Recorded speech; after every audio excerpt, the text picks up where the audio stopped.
Hello again, everybody. I'm Roger Hoover. Glad to welcome you back to the Crimson Tide Sports Network, and welcome to this Thursday edition of Crimson Drive, driven by Tuscaloosa Toyota. Make sure you check them out online at TuscaloosaToyota.com. We're thrilled you're with us for a very busy week of Alabama athletics as we kind of say goodbye to football for the spring, plus look ahead to everything that's coming up in baseball and softball. Start to go through our different headlines for today, thanks to the smart board that's been furnished to us by our friends at RJ Young. Remember, RJ Young is the official technology solutions provider of Crimson Drive. First up, what's coming up on the show today, we'll be hearing from the softball head coach at the University of Alabama, Patrick Murphy, with some thoughts after the doubleheader sweep that Alabama had earlier this week on Tuesday against North Alabama, as well as Alcorn State. And Coach Murphy will also look ahead to what's coming up for the Crimson Tide this weekend at Texas A&M. Then we'll be talking with one of the women's basketball signees for this year, Carly Weathers, about how excited she is to join Christy Curry's team coming up later in the fall. We'll be talking not only football, but gymnastics and softball with Katie Windham of BamaCentral. She had an opportunity to be one of the media coaches for this Saturday's A-Day game, so she got to be really behind the scenes on Saturday for A-Day, so plenty of football talk coming up with her. And then we'll be joined by Eliud Kipsang of the Crimson Tide track and field team after he set a new record in the 1,500 meter race this past Friday night. Really great performance by Eliud, and I think you'll enjoy that conversation coming up in a few moments. But as we'll start to go through the different headlines for today, let's start with softball. Crimson Tide softball team last weekend had a really good sweep against Mississippi State. The first two games were in walk-off fashion for Patrick Murphy's team before a 4-0 win in Game 3. On Tuesday, as I mentioned earlier, wins over North Alabama and Alcorn State. That closed out all home midweek games, non-conference games, as the Crimson Tide this weekend will be at Texas A&M, and they'll have the reigning SEC pitcher of the week ready to go, Montana Fouts. So good in the circle this past week against Mississippi State. She earns that honor. It was also really great to see Lexi Kilfoyle. After not pitching against Mississippi State, she made her return in that Tuesday doubleheader, finished out the North Alabama game, started the Alcorn State game, and looked really good for the Crimson Tide. As we continue going throughout our different headlines for today, we'll take a look at Crimson Tide baseball this past weekend. Won the first game against Tennessee, number 1 ranked Volunteers in Knoxville, and with that victory, Alabama becomes the only team that's beat Tennessee in SEC play. The Vols started with a SEC best 12-0. That set a historic mark. No team's ever gotten off to such a great start, but Alabama wins 6-3 on the strength of a couple of home runs by Owen Diodati. Volunteers did take the final 2 games of that series on Saturday and Sunday, despite more home runs at the plate. Jim Jarvis, Zane Denton played really well. Drew Williamson also had a home run. So all in all, against the nation's top-ranked team, Tennessee, pretty good weekend for the Crimson Tide. Then on Tuesday, had a back-and-forth game, ultimately fell 7-6 to UAB as the Blazers picked up a pair of wins over the Crimson Tide this year. Now this weekend, a great chance to bounce back at home against 14th-ranked Georgia, as the Crimson Tide will be at home 6 p.m. on Friday, Saturday at 2 p.m., Sunday at 1 o'clock with full radio coverage on the network. Be on the lookout as well for some booth cams coming up here on the CTSN Facebook page of some of those games. Then some other athletics news as we start to wrap up our headlines for today. Speaking of wrapping it up, football team done with spring practice thanks to the 2022 Golden Flake A-Day game that we saw this past Saturday at Bryant-Denny Stadium. The White Squad winning by a 25-7 score. That means they got the steak dinner, not the beans on Monday night. We'll hear more about that in our conversation with Katie Windham coming up in a few moments. Men's golf team wrapped up play in the SEC Championship Tournament. The women's golf team is going through there as well. And then tennis is also participating in the SEC Championship this week, so best of luck to Jenny Mines, George Husak on their teams competing for an SEC Championship. Eliud Kipsang named the SEC and the National Runner of the Week after, again, getting the best mark ever in the 1,500-meter race at 3:33.74. Just a tremendous performance that we'll hear about in just a little bit by Eliud Kipsang. But we've gone through our headlines for today, and now it's time for first thing on the show. We will hear from the head coach of the Crimson Tide softball team, Patrick Murphy, as he'll give some thoughts on Tuesday's doubleheader sweep and look ahead to what's coming up this weekend for Alabama against Texas A&M. I was really pleased with the starting pitching. I think all three, really, Jayla, Lexi, and Salt, gave us some really good innings. The most impressive thing in the second game, we had 9 Ks and no walks, and our defense did the rest. We didn't hit that well, but give credit to their kid. She pitched a great game. but we took advantage of a couple of mistakes and came away with 2 wins. Really pleased with Callie Helvin getting her first home run as an Alabama softball player. That was big for her. Jenna Lord played really good defense on the infield. Aubrey Barnhart had a nice day offensively as well. Was on base several times, took a couple of walks. KJ Haney walked a couple times. So we kind of spread it around tonight, and a lot of people got to play. And we had 4, 5, I think 6 freshmen at one time in the second game on the field. And, you know, you couldn't even tell that they were freshmen. Yeah, I know that they're going to play really well. They'll probably have a great crowd. They've got a great facility. We're looking forward to going down there, and everything's still really, really important to us. There's a lot of things left to play for, and I know our team realizes that, and you know, we're going to give it our best shot and go down there and compete like heck. Good luck to Coach Murphy and the Crimson Tide as they make the trip to Bryan College Station for Alabama against Texas A&M Friday through Sunday as the Crimson Tide play their final SEC Road Series of the year. We'll not have an SEC series next weekend, but then the week following we'll be back here first weekend of May to close out the regular season against the Missouri Tigers. So softball is starting to wind down a little bit. Some of the most important games are coming up. We'll be talking a lot of softball in the next few weeks. It's been just about a month since Alabama said goodbye to women's basketball season as the Crimson Tide made it to the round of 8 in the women's NIT, and there's been so much excitement this year for Christy Curry and the staff knowing that Carly Weathers is coming to Tuscaloosa. She is the reigning Tennessee Miss Gatorade Player of the Year in the state of Tennessee. So Tennessee Miss Basketball has collected basically every accolade you can collect, and she's from a very athletic family, and she is a huge part of this signing class for Crimson Tide women's basketball. And we had the chance earlier this week to get to know Carly Weathers before she makes the move to Tuscaloosa. Roll Tide, Carly. How's everything going?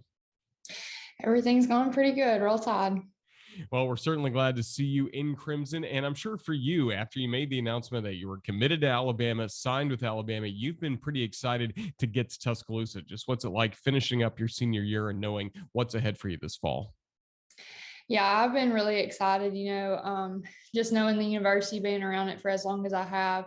I'm kind of anxious about it because, obviously I love my little town and I love my high school, but I'm really looking forward to being at that university.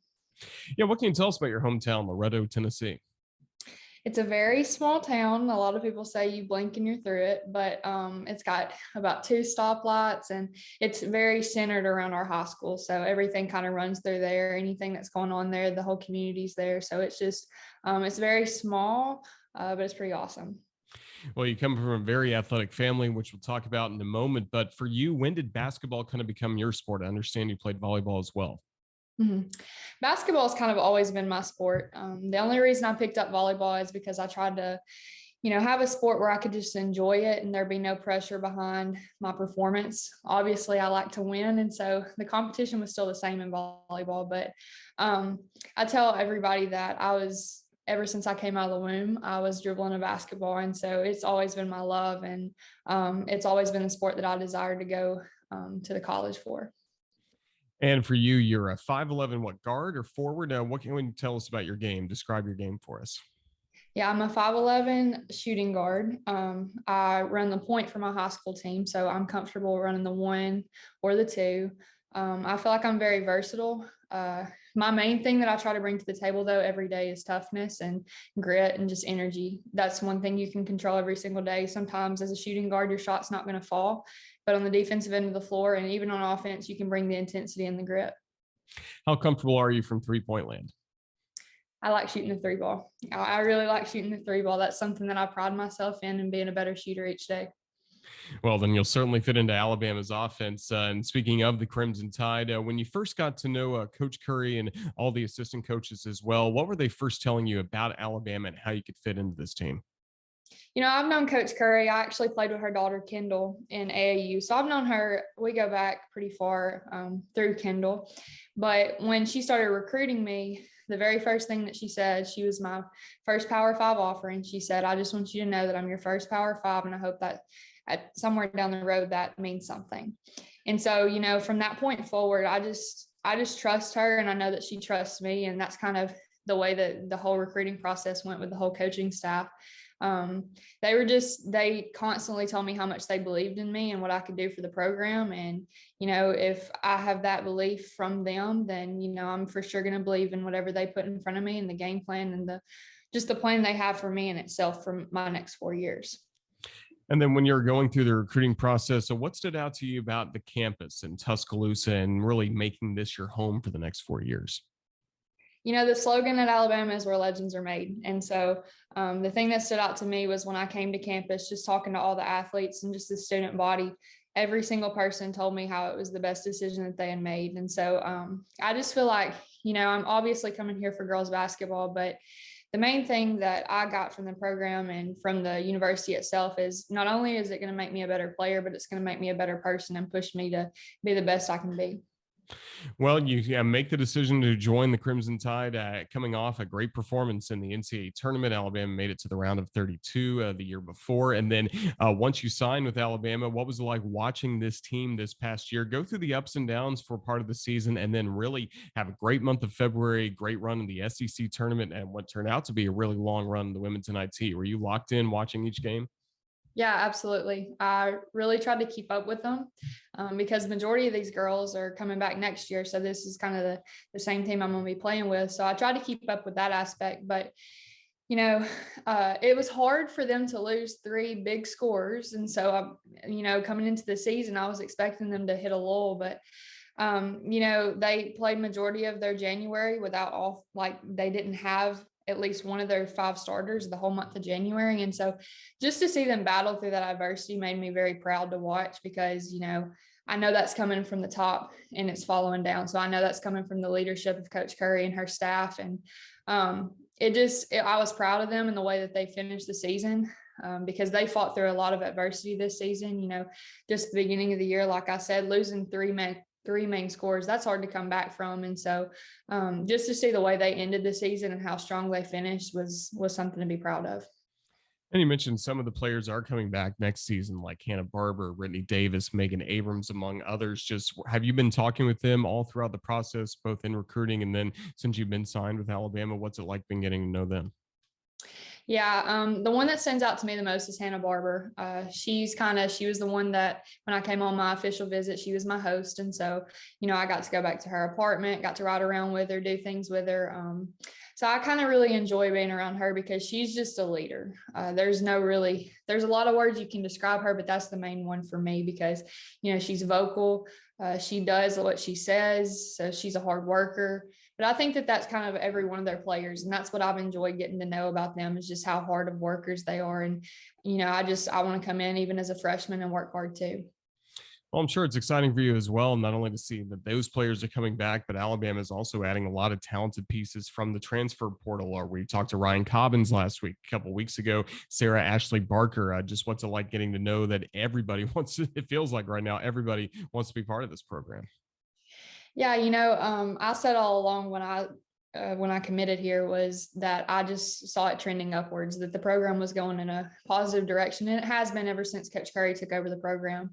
The one I was really excited about was Sarah Ashley. Me and her kind of came through in the same AAU organization. And so growing up, that's kind of who I watched. She was on the older team. And so when she actually entered the transfer portal, I told Coach Curry, I said, I was praying real hard that she chose Bama. I said, because I would love the opportunity to play with her. She's a great competitor, and I just look forward to playing alongside of her. Well, speaking of great competitors, you come from a very athletic family. What can you tell us about growing up around Major League Baseball due to your father, David Weathers, who had a very long career in Major League Baseball spanning from 1991 all the way to 2009 with a lot of different stops in between? Yeah, it's awesome. Everybody asks me, I've never played softball. And so everybody asks me why. And I'm like, because I'm spoiled watching baseball. I just love the game of baseball. I told my dad, I go to all of our high school games and I tell him, I said, I could sit through a 9-inning game of baseball every day and just enjoy that.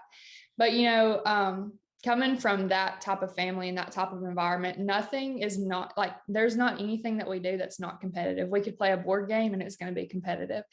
And so, all of that transfers over to our actual sports and, just growing up with that and being pushed in everything that I'm doing. And, my parents, all they've ever taught us is just whatever you do it full-heartedly and, work hard. And so I think that comes from him playing at such a high level for so many years, but also my mom and how she played at a high level. It kind of what they teach us and what they tell us, we can look at from their past experiences and how they lived their lives and what they did. And it just, we just learn from that. And so I think that it's helped us grow as players and as people.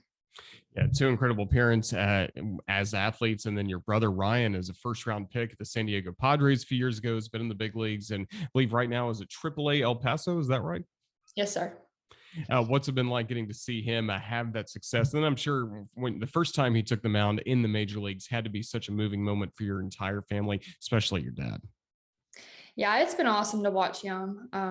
Me and him are close in age. And so growing up, my little sister, she kind of just floats. She's not as competitive as me and Ryan. She is competitive, just not to the level and extent. She's kind of our peacemaker, but me and Ryan would kind of always go at it anytime that we were competing with anything, whether it be wiffle ball or just a pickup game in the backyard or anything. We could be playing basketball in the pool and it would be competitive. And so, just I guess that's kind of a mental thing for me because, obviously I'm trying to beat my older brother and he's trying to beat his little sister. And so we just learned how to compete hard and we learned that from each other. But, that's the thing that I'm most proud of when I watch him is just how he competes because he's one of the, when he went into the major leagues, when he debuted, he was one of the youngest guys in the league. And so just to watch him compete against veterans, it was kind of awesome to watch. Yeah, we wish him all the best coming up this season. Hopefully he's back with the Padres very soon. And for you, we know it's not going to be much longer until you're here in Tuscaloosa gearing up for what's coming up this fall. Just kind of what's your timeline over the next few weeks and into the summer as we start to get ready for a basketball season that'll be here probably before we even realize it coming up in early November. Yeah, so right now I'm kind of doing their strength and conditioning program or their strength program. And I'm trying to stay in shape and basketball shape is something that you gotta stay in year round if you're going to be able to compete. And so I try to do that. And I'll report to campus at the end of June. So I'm looking really forward to being there. We look forward to having you here in Tuscaloosa, Carly. Just thank you so much for joining us here on Crimson Drive, sharing a little bit about your story and your journey to Tuscaloosa. And again, we can't wait to see you play for the Crimson Tide coming up this fall. But thank you for joining us. Roll Tide. Yeah, absolutely. Roll Tide. Carly Weathers, again, one of the newest members of the Alabama women's basketball roster, and she will be suiting up this fall coming up for Alabama. So we certainly can't wait to have Carly on campus here in Tuscaloosa competing for women's basketball. Some of the covers, not only Alabama gymnastics, softball, but also football and men's basketball as well, but specifically football along with gymnastics and softball is Katie Windham of Sports Illustrated's BamaCentral, and she had a very unique experience this past week for the Golden Flake A-Day game. Yes, she was inside Bryant-Denny Stadium covering that game, but she was one of the special media coaches for the ball game, and you'll hear her explain all about that coming up in just a moment. But we get her thoughts on Alabama football, plus gymnastics and softball during this very busy time of year. Katie, this has been a very busy week for you as you have not only opportunity to cover the Golden Flake A-Day game this past Saturday, but also participate. How's everything going? Everything's going well. Yeah, I definitely had the unique perspective this year of being a media coach. And so I got to be down on the sidelines during the game, in the locker room before. With the rain, there was no halftime. That kind of accelerated things. But then the post game, so it was a cool experience. Also got to be part of the steak and beans dinner as a winning coach. Of course, I'm not going to pass up that opportunity. So that was neat. And yeah, definitely a little different game day perspective than what I'm used to on Saturdays in Bryant-Denny. Yeah, how did that opportunity come about, and kind of what did you do as a media coach throughout the ball game? So I think pre-COVID, it was something they did every year, just to, I guess, to give the media a little different perspective because overall, like there's a good relationship between the media and all the programs at Alabama athletics, but we see things through different lens a lot of times. And so I think they established that to kind of give the media a different perspective. And so Josh Max and the football SID, after one of the media availabilities leading up to spring, asked myself and Ashley Woods, the Crimson White sports editor, if we wanted to do it, because they're going to have all females this year do it. And so they also got some of the TV reporters from Birmingham. And so, so that's how it happened. And then I can't say I did a lot of coaching during the game. Josh said he was going to try and introduce, since I was on white, I was with Pete Golding's team, the first team defense. He was going to try to introduce us before, but things got a little hectic on game day. And so really it was just there observing during the game. I kind of shadowed Will Anderson a little bit. I'll have a story coming out about that on Friday to kind of see what he's like, because he's probably going to be the leader of this defense this year. You know, was already one of the best players in the country last year as a true sophomore. And so just kind of seeing how they did things. It was kind of funny seeing their reactions on the sidelines. You know, the rules are a little different during a scrimmage. You can't sack the quarterback, or only supposed to touch him, you know, not tackle him. And early in the game when Jalen Milrose scored, but it was called back because he was touched. They're all pretty upset about that because they didn't think there's any way he would have actually gotten stopped. But so it was definitely fun to be down there and kind of see what their thought process is during a game, even if it's not real, even if they're going against their teammates. In a way, I feel like in some areas that made it even more competitive for them. We keep hearing about Will Anderson Jr. and the leadership role he's taking on this team, and one that developed as the course of last season went on. Were you able to see that up close, being on the white sideline? Yeah, he definitely was someone that was motivating his teammates. He kind of sat out. I think they held him out in the second half, really, but he would still be standing up on the sidelines, cheering on the guys on offense and defense. And it seems like they have a little bit of a the white team recorded 10 sacks in the game. And it seemed like they had a little competition going between the pass rushers about who could get the most. And he didn't lead the way statistically, but he was leading the way in the competition to try and get the guys involved in that. And so we saw last year during Alabama's 2021 season how he kind of grew into that role as a true sophomore. And even, he and Bryce Young were captains as sophomores, and they talked about that after the game, how it was an honor for them. And I think really as they grow into their junior year, it's a role that's just going to continue to develop.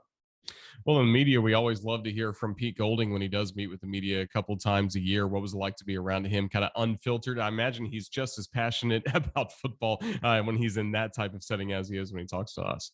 Yeah, he was super energetic. A lot of times I would kind of stand behind the bench once the first team defense would come off and just kind of observe how things were going. And it's so interesting to me that, with all the technology we have today, all the technology they use in sports, like we see in baseball now, they have like electronic wristbands to get signals across, and we know Alabama football is at the top of the line with the technology they have available. But at the end of the day, it still comes to the good old whiteboard, a dry erase board that Pete Golding's drawing plays on. And so, he was definitely energetic, firing the defense up. They were a little more laid back, I think, during 8A than they probably are during a real game. But it also was interesting to me to see, when they had to kind of change plans quickly and act on their toes when they're trying to get the game in because of the weather. And so they canceled halftime basically and just did it out on the field and go into the locker room.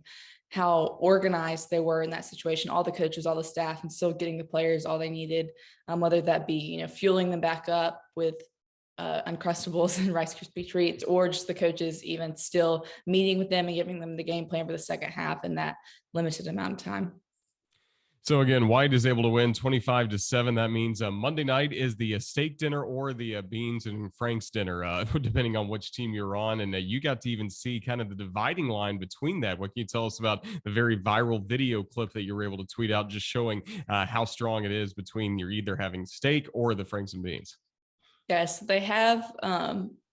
They had like one archway that they all entered through, but then the Crimson team had to go to one side, the white team had to go to another, and there was a red carpet down the middle that the white team was able to go down once they got their food. The Crimson side, very bland, a big pot of beans, some white bread, the tables, no decorations on them, plastic bowls, paper plates. On white side, they had it all laid out nice, fancy glassware, the steak, baked potatoes, all that kind of stuff. And I kind of captured a now pretty viral video of Dallas Turner's trying to sneak across a piece of cake to the Crimson side. Maybe not the best time to do it with Coach Shaven sitting right there, but to Malachi Moore and Cameron Latu, and Coach Shaven quickly put a stop to that to make sure, they know the rules are the rules and the losers don't get cake after 8A. Now, don't feel too bad for them because, those players basically any night of the week can go by and get some cake and steak at the dining hall. But it is, I guess, a learning lesson in that moment that, the winners get those type things after 8A. Yeah, that was a really good video. And for you overall, just what are your main takeaways from spring practice? Do you feel like we learned very much about this football team over the last few weeks? Yeah, well, it was hard because the media wasn't allowed to watch spring practice except for 8A. And so didn't get to see a ton of it. And then because I was down on the field during 8A, it was kind of different. But, the storyline from 8A was obviously the defense and all the sacks they had. And so I think a lot of people have concerns about the offensive line. But I think the starting five that we saw on Crimson will not obviously be the starting five in the fall. A lot of guys are injured. You also have the Vanderbilt transfers, Tyler Steen coming in. So I think a lot of the problems on the offensive line aren't going to be completely solved, but fixed a lot. It's kind of a unique thing under Nick Saban, not completely. We've had return quarterbacks come back at Alabama before, but that you've never had a Heisman Trophy winner coming back at quarterback. And so to have that, established at that position, there's no question marks there. And so kind of another storyline out of the spring was that backup quarterback role. And I think, every time we talked to him about it, Nick Saban was pleased about both guys, Jalen Milroe and Ty Simpson. And so, Alabama fans can rest easy knowing they have Bryce Young under center, but also some good options behind him. They're still working back some running backs from injury. Jason McClellan and Roydell Williams didn't participate in 8A, but Saban said they practiced all spring, just didn't scrimmage. And so Alabama's really been able to build some depth at running back. And so, but I think, which is crazy to say with the Heisman Trophy winner returning at quarterback, but I really think the defense is going to be the story of this team. In the post game of 8A, Will Anderson was really hyping up the pass rushing ability, saying it might be like the 2016 team. And so, under Nick Saban early on in his career at Alabama, it was all about defense. We've seen him shift to do whatever it takes to win with high-powered offense with guys like Tua and Mac and Jalen. And so I still think we're going to see that with Bryce Young, but also I think this is going to be one of the more dominant Alabama defenses than we've seen in a while. So Crimson Tide football has been completed for the spring practice, and now we'll shift gears a little bit to another season that just wrapped up. And you covered gymnastics for BamaCentral, and you got to really go through the ups and the downs of this past season with gymnastics team. Just what were some of your takeaways from everything you saw from Alabama gymnastics in 2022? Yeah, overall, I'd say it was probably one of the best regular seasons, or I guess even seasons overall under Dana Duckworth. They scored over a 198 3 times, which hadn't been done ever in program history. I don't think to score that many 198s in a season. It was the first time they had it all since 2014. And so it kind of showed the consistency and capability of this team and even the depth that they were able to do it at regionals when they were missing some people due to injury. And so there were a lot of high highs in this season. The first 2 weeks kind of started out slow and then really just started to build and were able to keep that consistency throughout most of the season. Unfortunately for them, once they got to nationals, they were in a semifinal with number 1 Oklahoma and number 4 Utah. So they would have had to be really good anyway, but kind of left a couple too many routines out there, too many points, too many tenths out there. And that adds up quickly in gymnastics, obviously, when it can be, the winner can be determined by a 10th or 500th of a point. And so it wasn't the finish they were looking for. And that's an area that kind of struggled the last couple of years is since the formats changed in 2019 from going from 12 to 6 and now it's 8 to 4, they haven't advanced to the Final Four yet. But I think the program overall is in a positive place. They're returning, you're losing 5th-year Lexi Graber, but you're bringing back a lot of really strong gymnasts, and hopefully they'll be able to stay healthy moving forward. Yeah, bringing back Lily Hudson among some of the talented gymnasts coming back. How great of a freshman campaign did she put together? Yeah, she was really, really impressive as a freshman. Auburn, obviously, with Suni Lee, and Florida had a couple really impressive freshmen as well. But I think she was definitely in the mix for freshman of the year in the SEC and contributed really for Alabama in all 4 lineups for a lot of the meets towards the end of the year, especially once Luisa Blanco got injured. She was the only gymnast competing in the all around. And so, she was definitely someone that was impressive to me from the beginning. She was someone that was highly touted. She's someone that's been committed to Alabama for a long time and really just loves the program. And we saw her high scoring ability really on all 4 events. She struggled a little bit at the NCAA meet, but she had really strong meets at the regional in Seattle and also at SECs. And she's definitely a name and a gymnast that Alabama fans can be excited about moving forward. Well, moving forward for you, a lot of time coming up with the Alabama softball team that you also cover for BamaCentral. And right now, just a couple of the series left for Alabama, just one game back in the SEC. But this still feels like the type of Alabama team that can have a very memorable run coming up. For sure. They're number 2 in the country. We've seen that a lot under Patrick Murphy, this consistency and level of success. Like you said, they have the 2 regular season series left in the SEC at Texas A&M this weekend and then Missouri at home next weekend. And so it kind of is going to depend on what happens around the rest of the SEC. If they can get that regular season crown, but they're still very much in the thick of it, like you said. And, it's been an interesting season for them because, like I said, they're number 2. I think they've only lost 6 times this year. You have Montana Fouts and Lexi Kilfoyle, but we've seen both of them at times, get beat up a little bit. And we've seen Montana Fouts do very Montana Fouts-like things this year. She leads the SEC in strikeouts, but we've also seen some pretty uncharacteristic things for her that she really hasn't done in her previous 3 years at Alabama. But then she kind of got right back on track this past weekend against Mississippi State, picked up the win in all 3 games, started 2 of them, won SEC Pitcher of the Week, obviously. And so and then we've also seen, which Patrick Murphy says, when it gets hot outside, their bats get hot. We've seen a lot of home runs from this team lately. And that's an area they've struggled in previous seasons with the power. We're seeing it from a lot of different parts of the lineup, from freshmen, from Bailey Dowling, who's coming back from injury, from the 5th-year senior, Kaylee Tao. And so that's going to be something that's really important for this lineup moving forward, is power, especially when you're potentially down the road in Oklahoma City going to face a team like Oklahoma that just has absolutely insane power.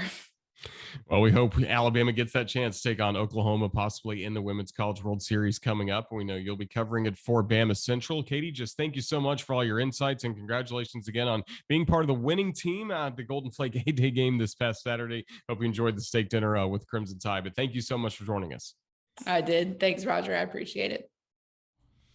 Appreciate Katie Windham for joining us, giving us insights on not only Alabama softball, gymnastics, football as well. Check out her coverage at Sports Illustrated's BamaCentral. Had a very good piece earlier today talking about the entire experience that she had as a media coach for the A-Day game this past Saturday inside Bryant-Denny Stadium.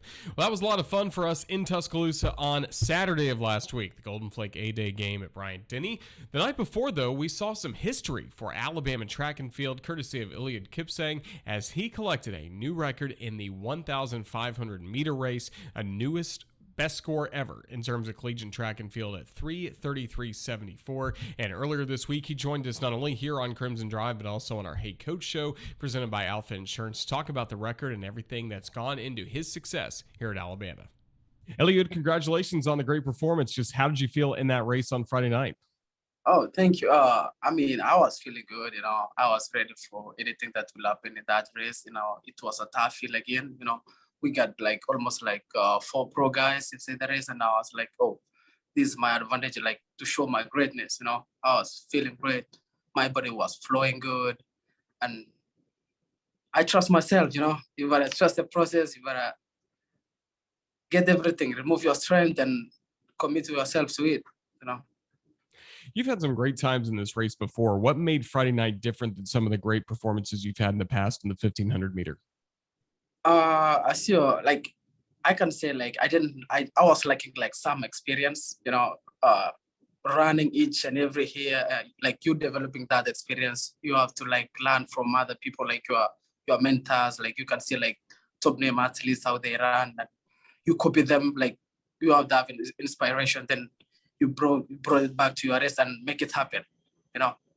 That's why I bring it that mentality, and I bring to that race, and I say I have to be like this, and it works. And you mentioned you were able to make it happen in a really epic kick at the end of that as well to get that final separation from the rest of the field. Just first of all, what can you tell us about what is a kick like that? How are you able to get such great strides and such great distance between you and the other runners? Since last indoors, since last indoors season, I didn't have it was a disappointment for indoor season for me, but I was yes, I need to come back and be serious about my last kick.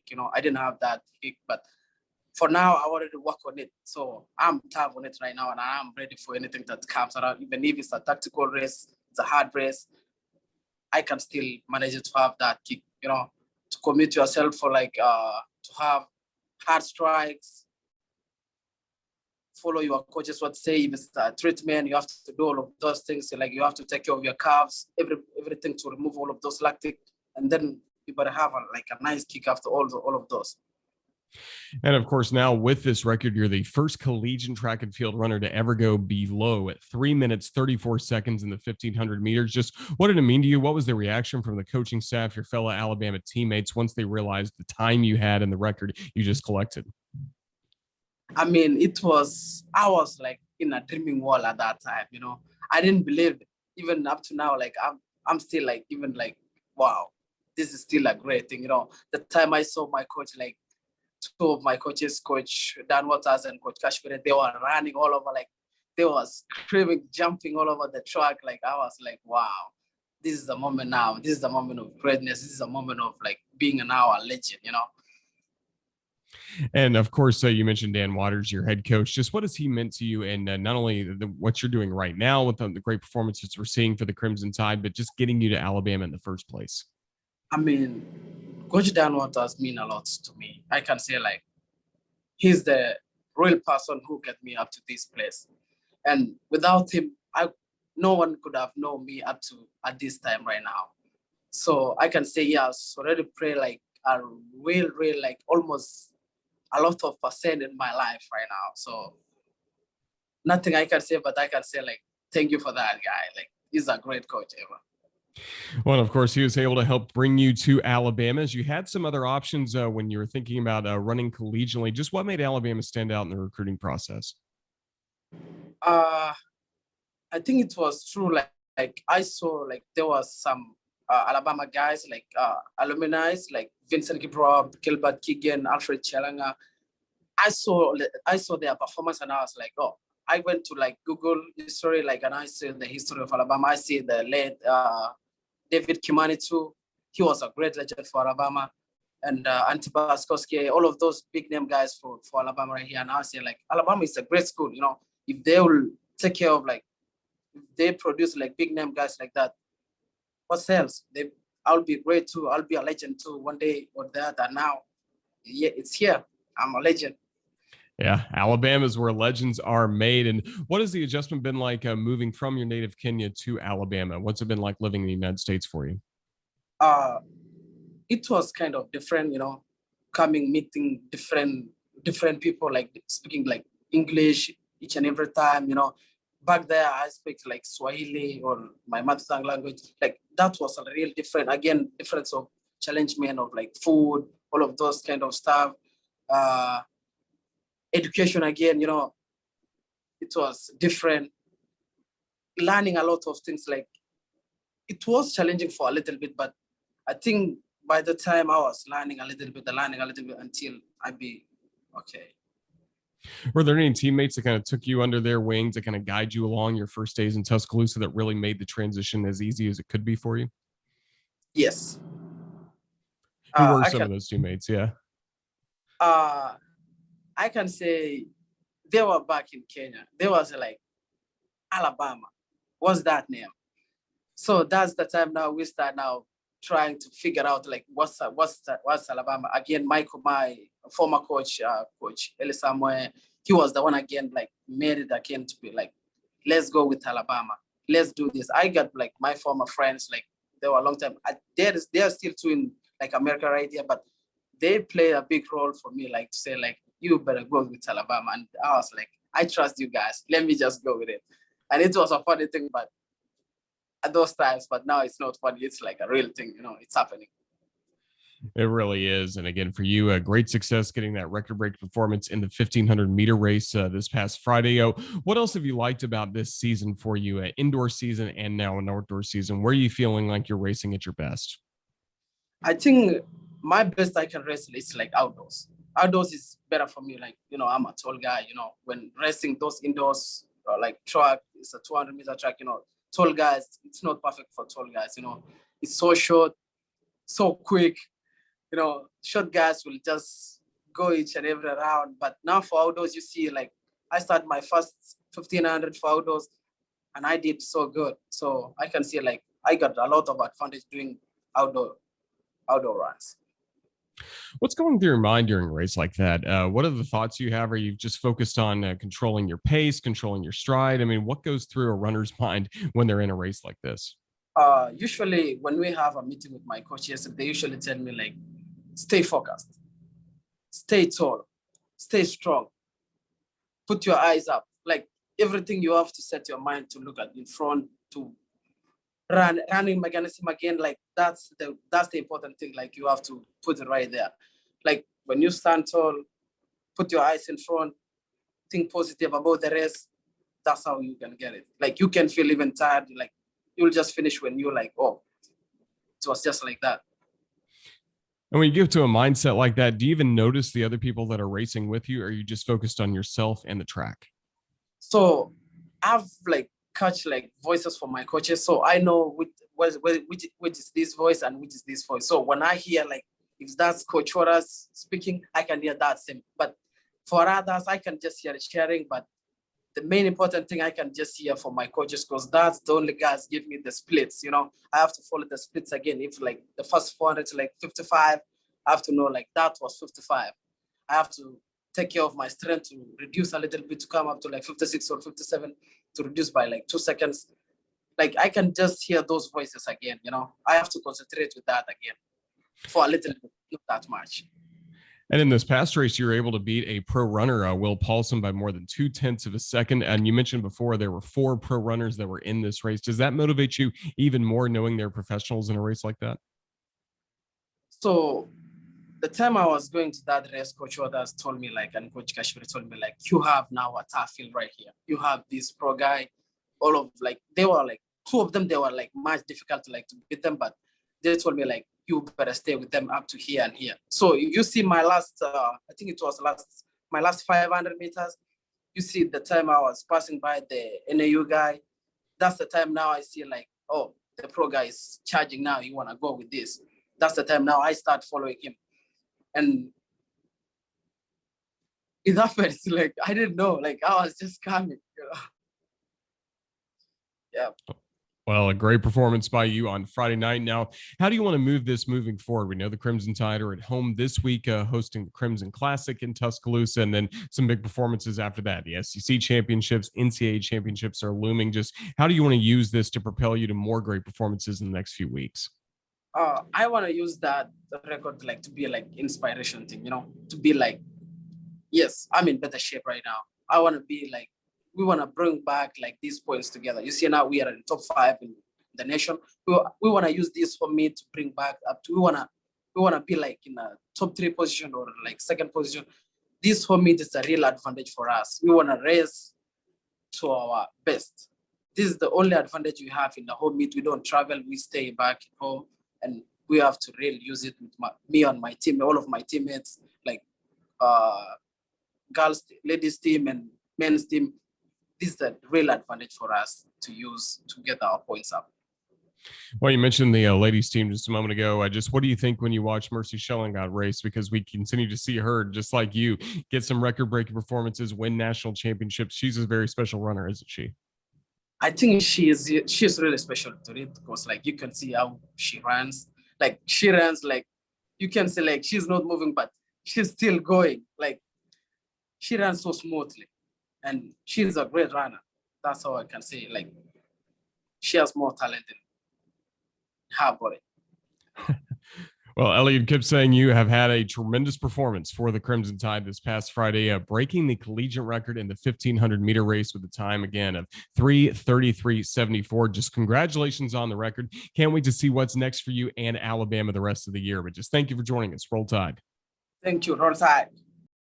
Thanks, Eliud, for joining us. Really fascinating conversation about his record time last week in the 1,500 meters. We wish him and the Crimson Tide track and field team, both the men's and women's side, all the best moving forward into some very big meets, including coming up here in Tuscaloosa this weekend. Speaking of this weekend, let's go ahead and take a look at our Crimson Tide Sports Network schedule. Busy time ahead for baseball and softball.